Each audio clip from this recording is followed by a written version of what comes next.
اللہ اللہ اللہ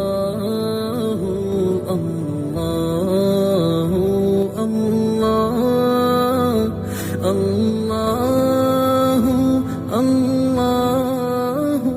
اللہ۔ آج کا سبق سورہ قریش سے ہے۔ یہ مکی صورت ہے اور اس میں 4 آیات ہیں۔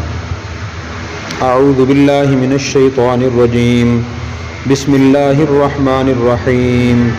لإیلاف قریش، لإیلاف مانوس کرنے کے لیے، قریش کو، ایلافہم ان کو مانوس کرنے کے لیے یا ان کے مانوس ہونے کی وجہ سے، رحلہ سفر، الشتاء سردی کے، والصیف اور گرمی کے۔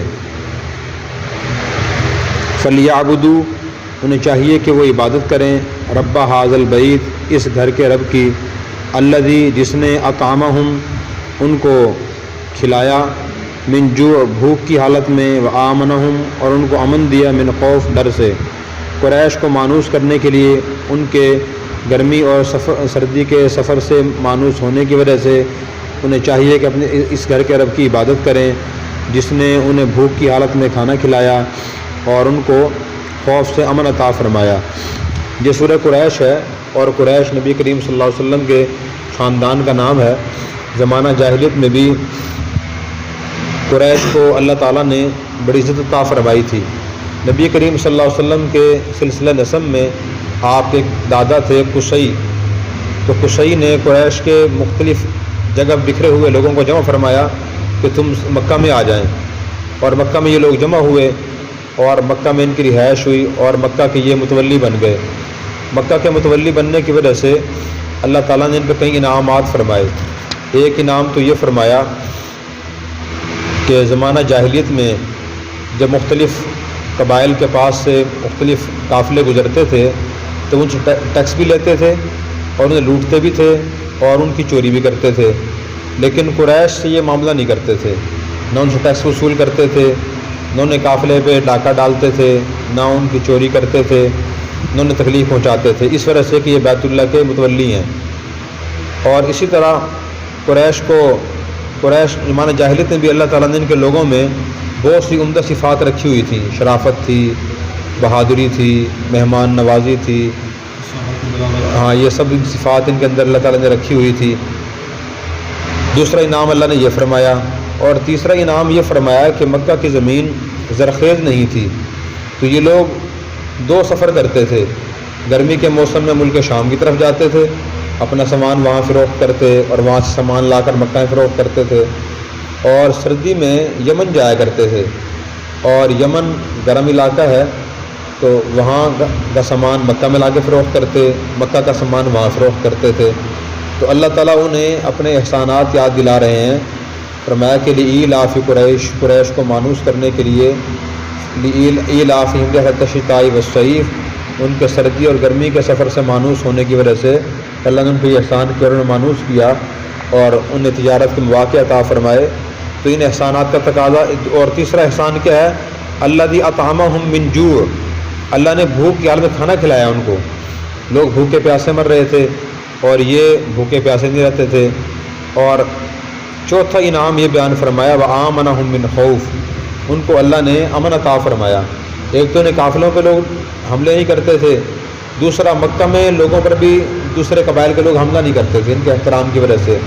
قرآن کریم کی ایک اور آیت میں اللہ تعالیٰ نے اس سے اشارہ فرمایا، کیا یہ لوگ دیکھتے نہیں ہیں کہ ان کے ارد گرد سے لوگ اچک لیے جاتے ہیں؟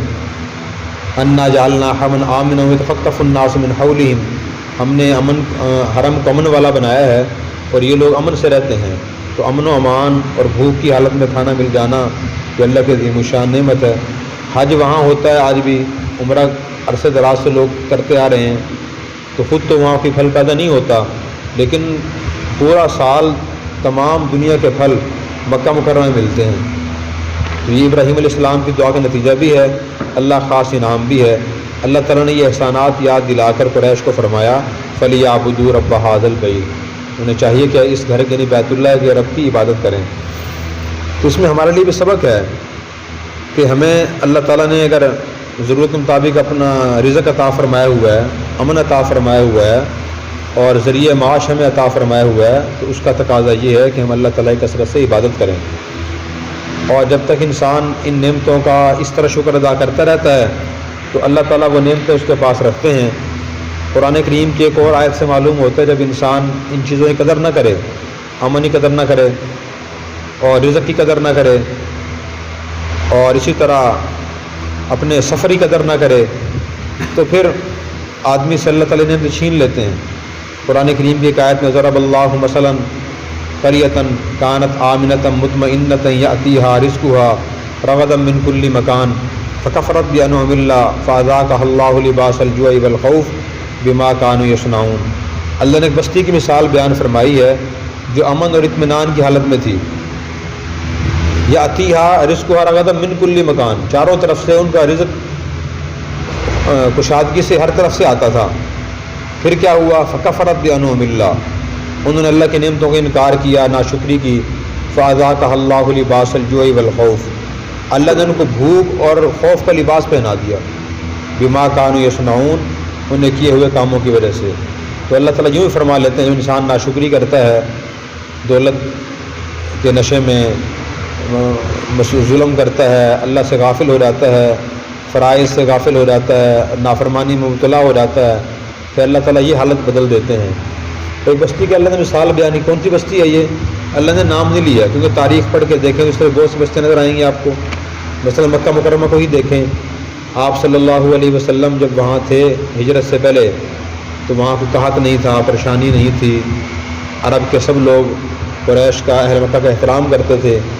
لیکن جب مکہ کے لوگوں نے نبی کریم صلی اللہ علیہ وسلم و صحابہ کرام پر ظلم ڈھائے، بلکہ ظلم کے پہاڑ توڑے، اور آپ صلی اللہ علیہ وسلم و صحابہ کرام ہجرت فرما گئے، پھر اس کے بعد مکہ میں قحط پڑا، اتنا قحط پڑا کہ مکہ کے لوگوں نے گھاس کھائی اور چمڑے چبائے، مردار کھائے اور خون چاٹا، اتنے انہوں اور پتے کھائے چبائے انہوں نے۔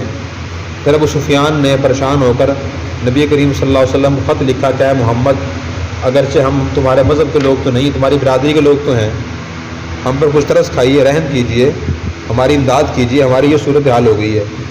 نبی کریم صلی اللہ علیہ وسلم جب یہ خط سنا تو آپ کی آنکھوں میں آنسو آ گئے، رحم دل تھے، رحمۃ للعالمین تھے۔ تو آپ نے پھر غلے سے ردے کہیں اونٹ مکہ بھیجے جانی دشمنوں کے لیے۔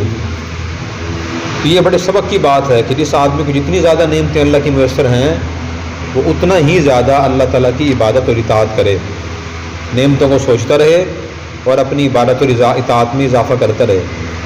ضمناً اس صورت سے یہ بات ہی معلوم ہوئی کہ سفر بھی اللہ کی نعمت ہے، اس لیے کہا جاتا ہے سفر وسیلۃ الظفر، کہ سفر کامیابی کنجی ہے۔ سفر میں انسان کو نئے نئے حالات و واقعات، نئی شخصیات، نئے ماحول کو دیکھنے کا موقع ملتا ہے۔ تو آدمی سبق حاصل کرنے کے لیے، علم حاصل کرنے کے لیے، عبرت حاصل کرنے کے لیے سفر کرنا چاہیے۔ قرآن کریم میں بالکل سیروا فی الارض فانظروا، دن میں چلو پھرو اور دیکھو کہ پہلے لوگوں کا انجام کیا ہوا، جن کے اعمال و اخلاق اچھے تھے ان کا انجام کیا ہوا، جن کے اعمال و اخلاق برے تھے ان کا انجام کیا ہوا۔ تو سفر بھی کامیابی کنجی ہے، اور پھر یہی سفر صحابہ کرام کے بعد میں کام آیا، ان کو ہجرت کرنے کا حوصلہ پیدا ہوا۔ اگر پہلے سفر کے عادی نہ ہوتے ہجرت کیسے کرتے؟